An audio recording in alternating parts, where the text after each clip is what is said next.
IPLിലെ രണ്ടാം മത്സരവും വാശിയേറിയ പോരാട്ടത്തിലാണ് അവസാനിച്ചത്. കൊൽക്കത്ത നൈറ്റ് റൈഡേഴ്സും മുംബൈ ഇന്ത്യൻസും ഏറ്റുമുട്ടിയ പോരാട്ടത്തിൽ മുംബൈ ഇന്ത്യൻസ് കൊൽക്കത്ത നൈറ്റ് റൈഡേഴ്സിനെ 6 വിക്കറ്റിന് പരാജയപ്പെടുത്തി.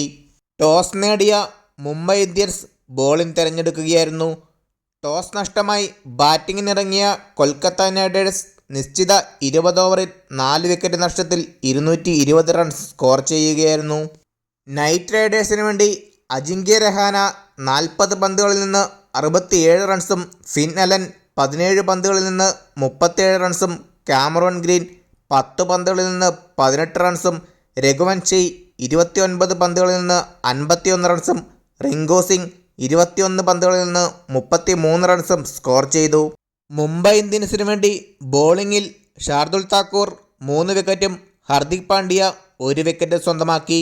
221 റൺസ് വിജയലക്ഷ്യവുമായി ഇറങ്ങിയ മുംബൈ ഇന്ത്യൻസ് 19.1 ഓവറിൽ 4 വിക്കറ്റ് നഷ്ടത്തിൽ 224 റൺസ് സ്കോർ ചെയ്ത് വിജയിക്കുകയായിരുന്നു.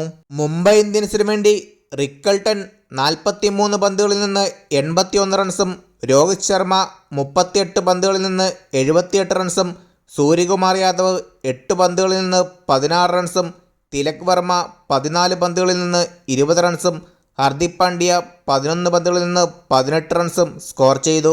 നൈറ്റ് റൈഡേഴ്സിനു വേണ്ടി ബോളിംഗിൽ സുനിൽ നാരായണും കാർത്തിക് ത്യാഗിയും വൈഭവ് അറോറയും ഓരോ വിക്കറ്റുകൾ വീതം നേടി. 4 ഓവറിൽ 39 റൺസിന് 3 വിക്കറ്റുകൾ സ്വന്തമാക്കിയ മുംബൈ ഇന്ത്യൻസ് താരം ഷാർദുൽ താക്കൂറാണ് പ്ലെയർ ഓഫ് ദ മാച്ച്. നിലവിൽ പോയിന്റ് പട്ടികയിൽ റോയൽ ചലഞ്ചേഴ്സ് ബാംഗ്ലൂർ 1-ാമതും മുംബൈ ഇന്ത്യൻസ് 2-ാമതുമാണ്. രാജസ്ഥാൻ റോയൽസും ചെന്നൈ സൂപ്പർ കിങ്സും തമ്മിലാണ് അടുത്ത മത്സരം. വീഡിയോ അവസാനിക്കുന്നു. കൂടുതൽ ക്രിക്കറ്റ് അപ്ഡേറ്റുകൾക്കായി ചാനൽ സബ്സ്ക്രൈബ് ചെയ്യുക.